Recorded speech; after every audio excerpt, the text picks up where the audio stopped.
Assalamu alaikum everybody at home. Let me fix my camera real quick. In today's video, exposing the corruption in the halal industry. Wow. Let's go. What if everything you knew about what is and isn't halal is totally wrong? What if you found out that the very meat you eat isn't really halal? That is scary. In a multi-billion-dollar industry such as the halal industry, there are so many hidden disturbing truths that have threatened the integrity of halal meat. It's shocking, but unfortunately a sad reality. Over the last couple of months, One Path Network has launched an investigation alongside industry experts, scholars, and halal certifiers to find out what is truly going on in the halal industry. Wow. Ruffled feathers. I wonder what they have for us today, man. Thank you, One Path. Let's get to it, guys. Halal food is basically defined as that which is permissible for a Muslim to consume. Islamically, it's our obligation to ensure our meat is halal. Yes. It's good to mention a principle that we find in Usul al-Fiqh that the scholars mention. They say everything around you is pure and halal until proven otherwise. There are exemptions to it, one of it being meats. When it comes to meat, it's actually the opposite. All meat is haram until proven otherwise. When it comes to halal meat, there are certain regulations that determine what can and can't be consumed. You have conditions that have to be met in the slaughterman, in the animal being slaughtered, in the tool being used, and what has to be recited when slaughtering. So when it comes to the slaughterman, the requirement is that they be a Muslim or that they be from Ahl al-Kitab, a Jew or a Christian. Okay. When it comes to the animal has to be a halal animal. Chickens, halal. Cows, sheep, goats. No pork! They're all halal. Then We don't love the tool pork that you here. use, the requirements is that it be a sharp tool, preferably made from metal that cuts with the least amount of pain. Yeah. And then also when the slaughter is happening, the name of Allah must be mentioned. Traditionally, fulfilling these requirements has never been a problem for Muslims. But now, due to the large-scale global demand for meat and the development of modern technology, the halal slaughter process as we know it has been met with new challenges. Now you're talking about companies that are worth billions of dollars that are slaughtering hundreds of thousands, if not millions of animals, on a weekly or a daily basis. So with that, it comes with a lot of ambiguity. Are these conditions that are specified in Sharia being met in these animals that are being slaughtered, or are they not? Good question. That is a really good question. With increasing demand to streamline the halal slaughter process, many compromises have unfortunately been introduced. This includes the increased difficulty to state the basmala, cross-contamination with non-halal meats, and the use of stunning before slaughter. With such drastic changes paving their way into the industry, pressure has mounted on halal certifiers to work with abattoirs to ensure that halal regulations are still being met. Ideally, halal certifiers would be responsible to oversee the slaughter process and allow Muslims to identify what meats are halal. This is what many of us would assume, but our investigations have shown otherwise. The scary part. With more and more damning reports of dubious halal certificates coming out, Muslims are beginning to reconsider who they can truly trust in certifying their foods. It's simply not enough to place our reliance on just any halal certifier. I don't think it's good enough for a Muslim in general just to say, okay, this person is certified and I'm happy with that. It's very important to make sure you recognize what is a true and genuine halal certification and try to stake out those certification bodies and who they certify and consume those kind of products. This fact is only aggravated once we consider the sheer amount of halal certifiers currently operating in Australia. The shocking truth is, in the Australian local meat market, anyone can open a halal certification company. What? In fact, to prove just how easy it is, we've just set up our very own halal certification body with little to no effort. All it took was a few clicks, and now it's ready for issuing halal certification. Any business can apply for a halal certificate if they so wished. It's that easy. Some halal food suppliers have even taken it upon themselves to self-certify their own businesses. Wow. To make matters worse, when it comes to the local halal market in Australia, there is no overseeing body that regulates or oversees halal certifiers operations. So the local market is unregulated in Australia. When it comes to the domestic market, unfortunately, there are too many inconsistencies in translations, let alone there's no one governing the overall consistency of the halal standard, which then allows self-certifiers to essentially take their plate and run with it. How can the That's community bad. trust certification then? Locally here, Any halal certification. I mean, we're getting pork pies that are being look, certified as halal. myself, I don't trust. If you talk about local market, I don't trust the certification, the local certifier here. This isn't to say that all certifiers are operating illegitimately, but rather there are clear holes in the way certification is taking place, and these issues must be resolved. Wow, man. This is kind of scary. As previously mentioned, one of the conditions of meat being permissible to consume is to ensure that it is slaughtered by a sharp blade. This condition is, however, jeopardized by the introduction of modern laws that require animals to be stunned prior to slaughter. So as you may be aware, stunning pre-slaughter is a regulation and law in Australia, so it must be done. With that said, electric stunning is permissible as long as it sits within the guidelines of what the outline is of Sharia. So do you actually specify or regulate the electric stunning process? We do, yes. So there is a level of, for example, volts that must be used. Certain procedures for the animal to regain consciousness, for example, is one very important one, so that the animal doesn't die when it gets stunned. While most stunning processes would render the animal momentarily unconscious, certain methods of stunning in fact have proven to cause the animal to be killed. This has been shown in the use of gas stunning for chickens, where the effect of stunning are non-reversible and fatal. الصعق يخدر إما بالماء المكهرب أو الآن بالغاز مثلا. والآن أهل الخبرة والكثير منهم يقول أن هذا الغاز يتسبب في موت الدجاج سواء ذبح أم لا، هو في الأخير ينتهي به الأمر إلى الموت. هذه إشكالية شرعية كبرى جدا، لأن هذه الدجاجة قبل أن تذبح، قبل أن يقطع المريء والحلقوم والودجان، هي في حكم الميتة. This gassing of the chickens is very problematic. Chickens that are gassed tend to die before you've even slaughtered them. That's problematic. Does that make them halal to consume? That becomes haram. You know, the animal has died before slaughtering it as a result of the gassing. It's haram to consume. Although gas stunning has, for the most part, been declared Islamically unlawful by the majority of certifiers, our investigations have shown otherwise.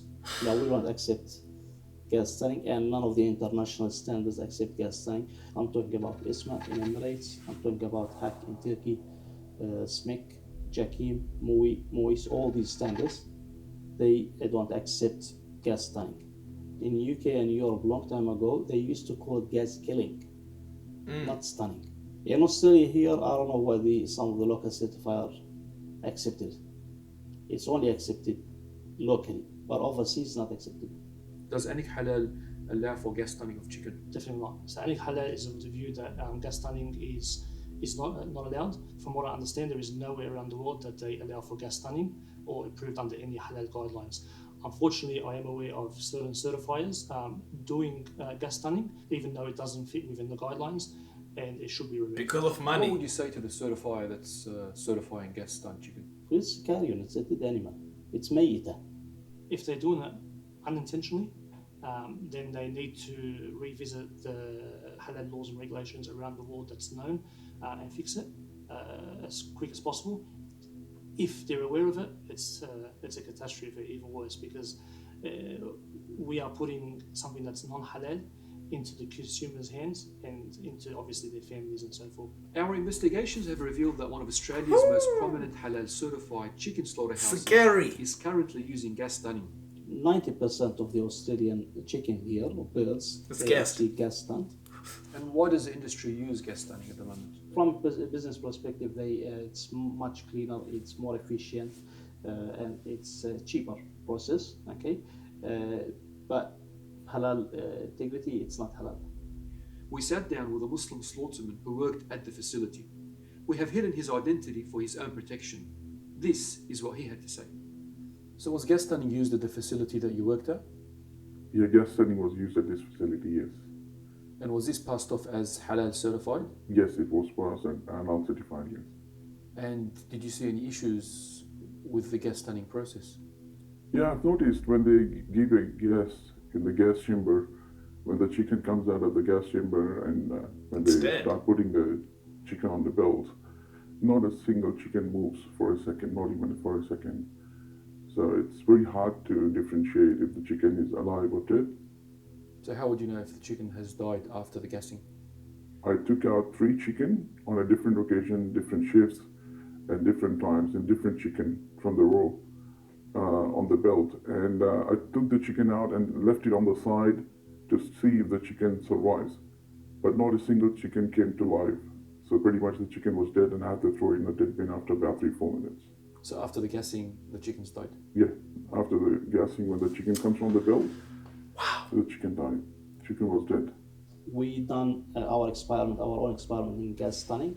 We've got scientifically approved report 7 out of 10. That's the figure we've got. They actually killed from stunning. 70%. So 70%. I have taken some birds out of the line and then put it on the floor, but unfortunately none of them they survived. None of them they came back to life. So the gas stunning, maybe from non-halal perspective, it may be okay for them, but I do not condone the gas stunning should be employed in the halal industry. And would you feel comfortable eating the chicken that was slaughtered in that facility? Absolutely To be not. honest, I gave up chicken since then. I'm not eating any chicken. The question as to whether or not gas stunning can be regulated to meet halal standards into the future is up for debate. However, the way the process is carried out today is completely out of the question for multiple reasons. The lack of scientific evidence made public by certifiers, and underlying confidentiality agreements between certifiers and abattoirs giving no transparency to the community. Yet, gas stunning is only a fraction of the deeper-rooted problems plaguing the halal industry. The industry is riddled with dishonesty, financial corruption, negligence, and more.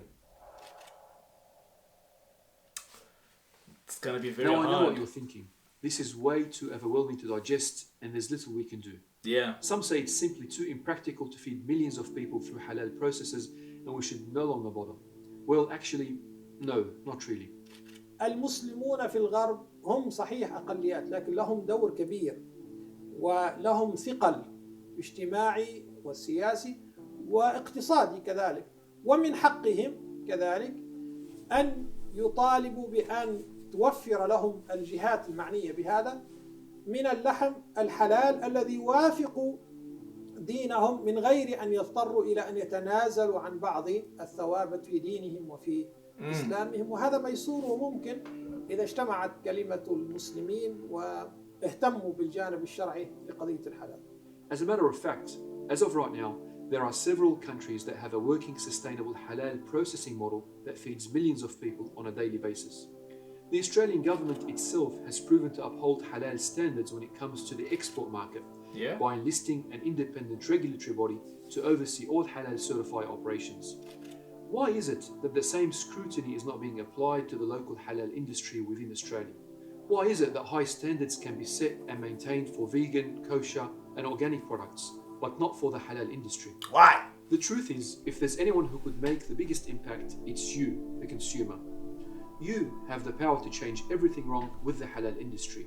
First and foremost, as consumers, and being myself personally, we need to start demanding for our certifiers, our Islamic leaders, for an independent body to come in and oversee the halal industry. That's Number the only one, way. this will give everyone the confidence that everything is followed to a standard and is being managed properly. It gets rid of the self-certifiers, which is currently happening at the moment, which then allows people to doubt the industry. Be aware what's around you. Things will change, times will change, and it's all in the process, but things take time. We'd like for the Muslim community in general to work with us and hold people accountable that are not following the processes. It all comes back to the consumer. We are the consumers, and if these companies or these slaughterhouses and these halal certifiers see that there is genuine concern in the Muslim community for more regulation to take place, more transparency, then you'll see them falling in line. But if there's no concern, then we can't really expect any change, and we can't blame really anyone but ourselves. True. You can choose to be empowered with knowledge about just how halal your food really is. Businesses and industries make decisions based on how we as consumers spend our money. Yeah. And through this, we can ensure our voices are heard. For Muslims, eating halal isn't just about avoiding haram. It's about pleasing Allah subhanahu wa ta'ala. It's about obtaining the blessings of Allah in our lives. As the Prophet sallallahu alaihi wasallam said, Allah is pure and only accepts that which is pure. So by consuming halal, we ensure that we have the blessings of Allah in our lives. We become those who have their supplications accepted and become those who are beloved to Allah. And if we truly want to experience the fruits of obtaining Allah's pleasure, then we need to act now. That is a scary video, man. That is a very scary video. I think the most important thing that we need to take in mind is that many people who are self-certifying just want to overcome everything and quickly just be on a neutral ground to make money, you know? Because now if your business is not certified as halal, you will lose all the Muslim customers. So if you're gonna certify your business and be that person who has a certification that says that my meat is halal meat, then you have customers, you know? So maybe greed aside, do it the right way and make sure that you're not misleading people. Thank you to One Path Network for shining this light on everyone. Maybe anyone who's watching this video right now might be a little bit concerned about their own meat in their fridge right now, because I know I am. But thank you for watching, guys. Thank you for tuning in. Please like this video so more people can see it. Subscribe down below. Hit the bell button so you guys don't miss any more videos. And I'll see you on the next one. Peace.